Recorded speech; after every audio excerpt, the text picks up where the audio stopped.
This chart shows the typical streaming volume for a traditional jazz debut, and then there is this massive spike.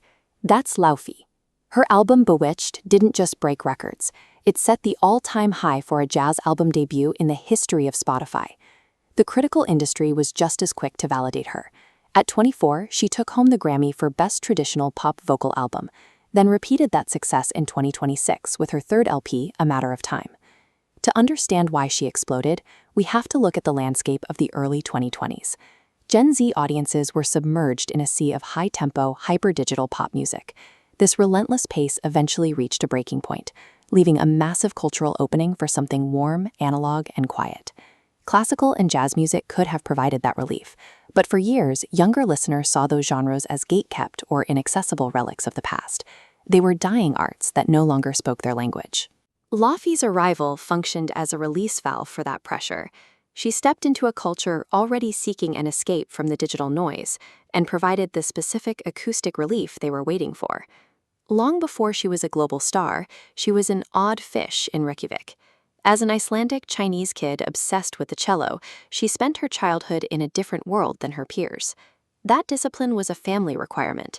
Her mother is a classical violinist with the Iceland Symphony Orchestra, and Laufey was mastering the piano and cello by age 4, developing a deep technical foundation decades before she ever touched a pop chart. She eventually moved to Boston to attend the Berklee College of Music. This provided the formal education she needed to deconstruct complex jazz mechanics and understand the inner workings of orchestral theory. Then the pandemic forced her back into her dorm room. With live venues closed, she turned to TikTok to share raw, vulnerable covers of jazz standards, singing directly into her phone while playing the cello or guitar.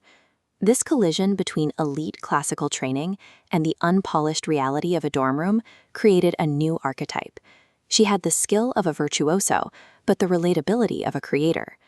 The first pillar of her sound is pure musical alchemy. She utilizes the traditional IV-I chord progression, a staple of classic jazz, and embeds it into modern song structures. She layers these with lush, cinematic string arrangements evoking 1940s film scores. But here is the trick. She replaces the dated lingo of the 1940s with lyrics that read like modern text messages. She sings about unrequited love and daily heartbreak, using the casual language of her own generation. By wrapping relatable teen angst inside elite music airy, she made jazz effortlessly digestible. She successfully removed the historical gatekeeping and made the genre feel like a natural, welcoming home for Gen Z. While Laufey handles the sound, the visual universe is managed by a secret weapon, her identical twin sister, Junia, her full-time creative director. Junia brought a master's degree and professional marketing experience into the fold. She essentially walked away from a corporate career to meticulously architect the visual identity of the Laufey brand.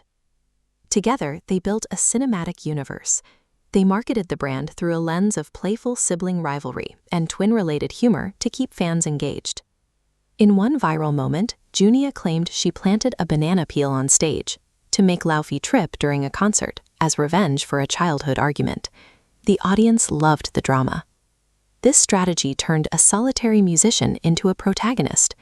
Junia made the brand feel like an interactive reality show that fans could actually participate in. The third pillar is the quiet luxury and old money aesthetic that Junia designed, a look known by millions of fans as Laufeycore. This world is built on specific visual markers: Chanel dresses, hair bows, loafers, and structured blazers. It is vintage femme, sophisticated, and highly curated. This visual identity transforms the music into a full lifestyle.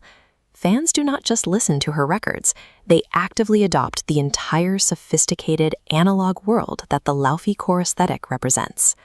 This three-part blueprint, the sound, the twin marketing, and the aesthetic, has allowed Laufey to build a massive real-world community.